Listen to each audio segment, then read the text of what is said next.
Welcome guys to Spoil Me Nisi. It's me Nisi here, and I hope that you're all doing very well.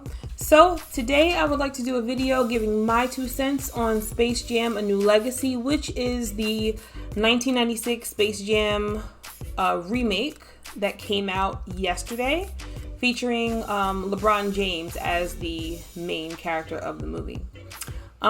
If you haven't already seen it, just so that you know, it's available on HBO Max. And also if you haven't seen it yet, this video is going to have spoilers. So anyway, let's get into it. So this new Space Jam movie is getting a lot of heat. I have seen some people that do like the movie, but I've been seeing a lot of people just going in on the movie. Like, they don't like the movie, and I don't understand why. I've seen a lot of people commenting on LeBron.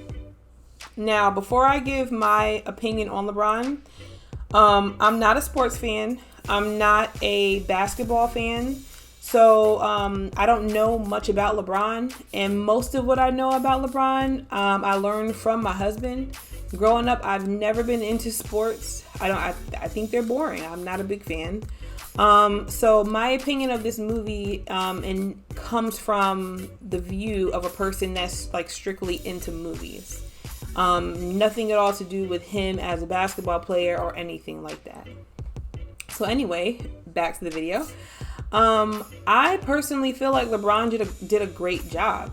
I don't know what kind of acting everybody was expecting from LeBron James, but if you go back and you watch the Space Jam that Michael Jordan was in, he didn't give an Oscar-worthy performance. He wasn't in the movie. You know, Michael Jordan's acting skills in the original Space Jam were not like phenomenal.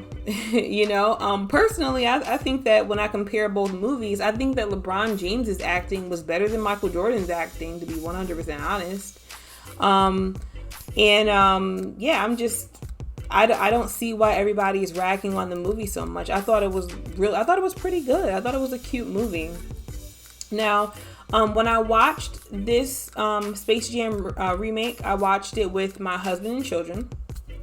And my children, my daughter in particular, she really enjoyed the movie. But her enjoyment of the movie didn't really have much to do with the Looney Tunes characters. She knew who LeBron James was, but she didn't know who all of the Looney Tunes characters were. And I think that's because nowadays a lot of kids just are not into Looney Tunes. They're not really into Looney Tunes, Tiny Toon Adventures, like all that jazz. They're not really into stuff like that now.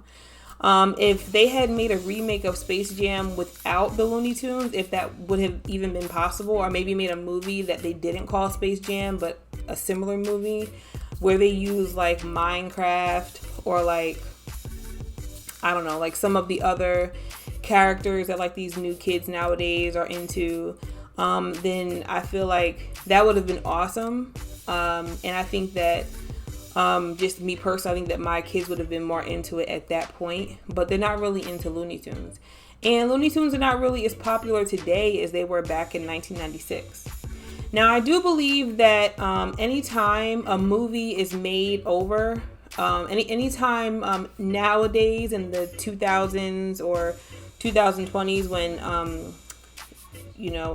Hollywood tries to make over a work of art from the 90s, I think those are always going to be big shoes to fill, because the 90s just felt different.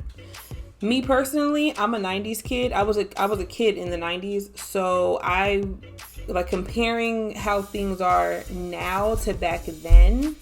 I feel like the 90s were better. The music was better in the 90s. The movies were better in the 90s. Like, just like the feel of everything was better in the 90s. Why? Because even if in a movie, even if there was a lot of graphics or technology to make a movie seem modern, there was always this natural feel to stuff like from the 90s, which seems to be different from things that you find like in the 2000s or especially the 2020s. Things now, they seem so, how do I put it? I guess technology is used to make everything seem so, they use virtual reality to make things seem so real. but they just come off faker than what they did like back in the 90s, if I'm explaining that correctly.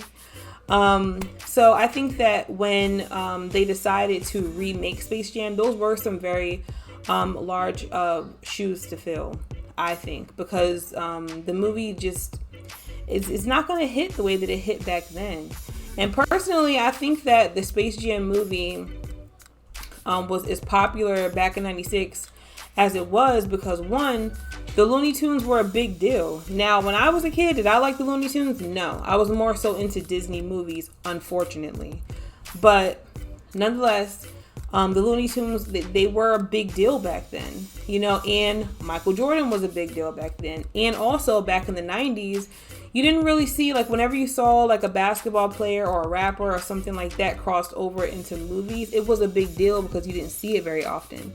Now, fast forward to the 2000s, we have like a lot of movies where ball players have been in actual movies. We have a lot of that crossover going on.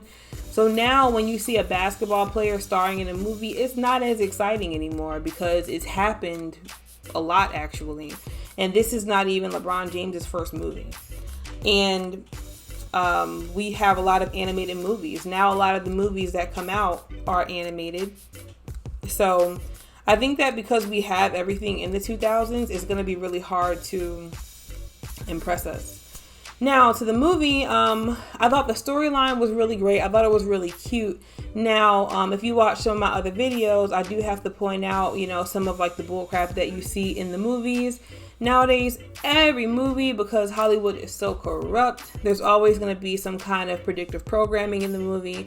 So in this movie, you have this AI called Algorithm, super sinister, super evil, super weird.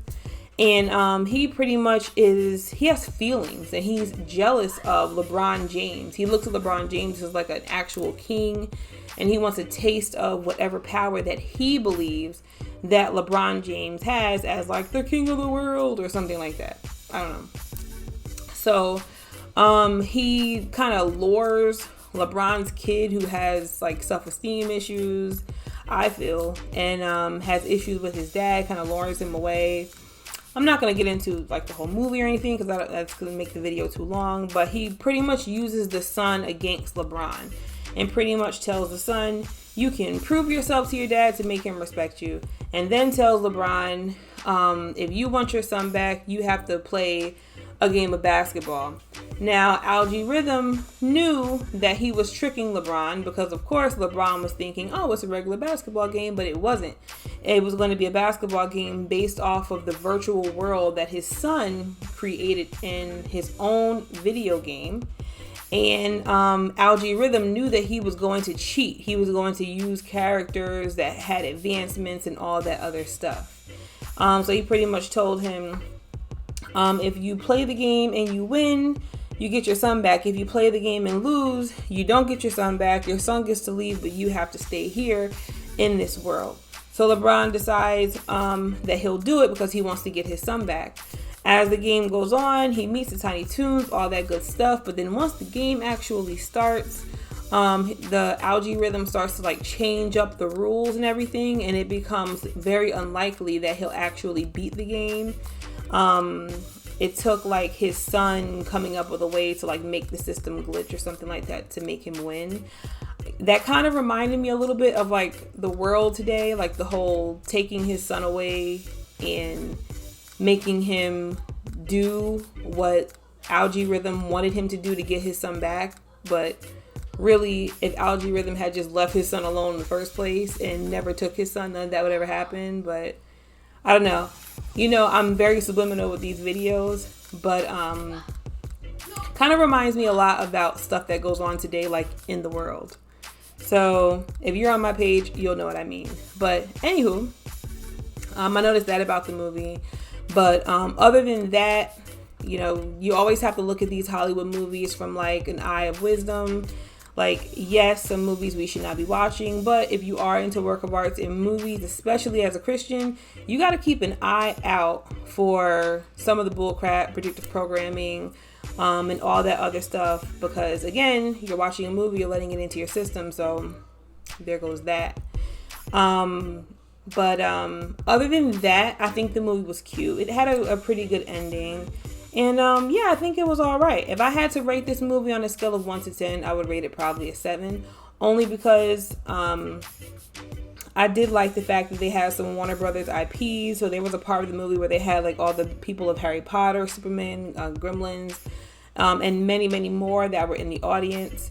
But in the original Space Jam, I think part of what made it good is that Phil Murray was in that movie, and he was a pretty big deal in the 90s, especially after Groundhog Day.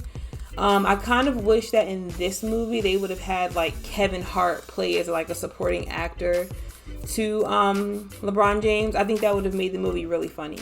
They had Michael B. Jordan there, but in my humble opinion, I don't think Michael B. Jordan is very interesting. They had him in the movie kind of as a joke. They were looking for Michael Jordan, and then one of the characters like, I found Michael Jordan, Michael B. Jordan, and they had him in the movie, but that wasn't really a funny scene. But I feel like if they had someone like a Kevin Hart to like play basketball with LeBron James or something like that, I think that would have made the movie like really funny, would have added to it. So that's why I don't give it like a full 10. But all in all, I give it a 7. I thought it was pretty cool. I thought, it's definitely a movie that I would see again. My family enjoyed it. We enjoyed watching it together. And yeah, it was pretty lighthearted. Yeah, so that's it for this video. If you have any comments, make sure you leave them in the comment section. I love to talk about it.